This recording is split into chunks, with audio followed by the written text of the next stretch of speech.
Assalamualaikum warahmatullahi wabarakatuh. Perkenalkan nama saya Nurnisa Suleman, kelas 3C, Manajemen Pendidikan dengan NIM 131422059. Di sini akan membahas materi tentang hubungan antar efektivitas kepemimpinan dengan kekuasaan.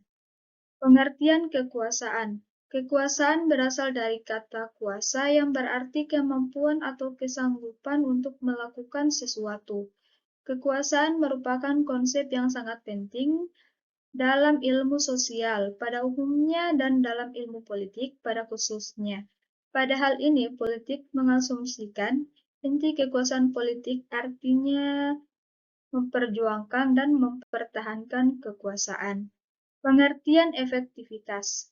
Kata efektivitas mempunyai beberapa arti dalam Kamus Besar Bahasa Indonesia menyebutkan 3 arti efektivitas. Arti pertama adalah adanya suatu efek, akibat, pengaruh, dan kesan.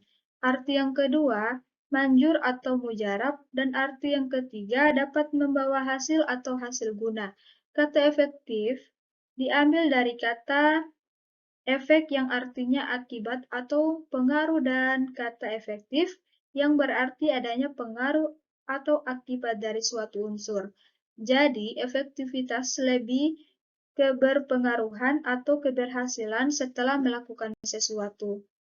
Sumber dana bentuk kekuasaan. Sumber kekuasaan. Kekuasaan balas jasa, reward power, kekuasaan yang didasarkan pada kemampuan seseorang memberi pengaruh untuk memberi penghargaan pada orang lain yang dipengaruhi untuk melaksanakan perintah atau bonus sampai senioritas atau persahabatan. Kekuasaan paksaan.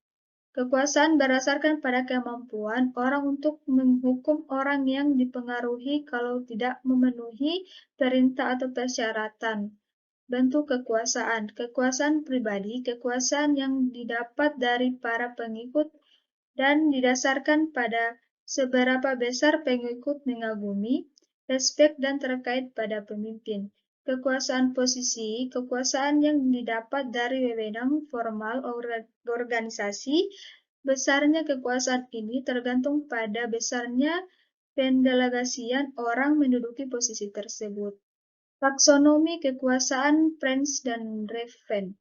Kekuasaan menurut French dan Raven, kepemimpinan dapat didefinisikan sebagai suatu perilaku dengan tujuan tertentu untuk mempengaruhi aktivitas anggota kelompok untuk mencapai tujuan bersama yang dirancang untuk memberikan manfaat individu dan organisasi.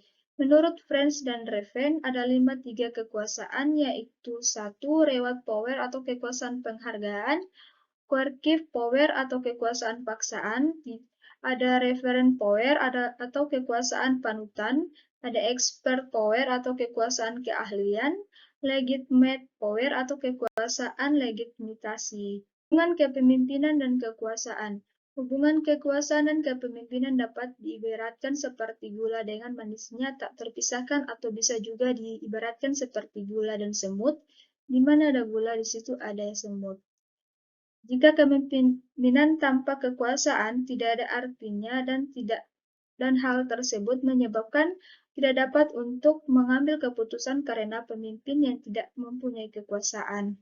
Kekuasaan dalam kepemimpinan. Kekuasaan yang dimaksudkan yaitu bagaimana kapasitas satu pihak atau agen untuk mempengaruhi pihak lain target, seperti yang dikatakan oleh Kenneth Blanchard. Saat ini kunci dari kepemimpinan yang sukses adalah pengaruh bukan wewenang. Ia menyebutkan bahwa pengaruh merupakan kunci sukses sebuah kepemimpinan. Memang benar apabila kamu ingin menjadi pemimpin yang hebat, berusahalah menjadi pemimpin yang memiliki pengaruh yang besar bagi pengikutmu. Itulah hasil materi saya. Wassalamualaikum warahmatullahi wabarakatuh.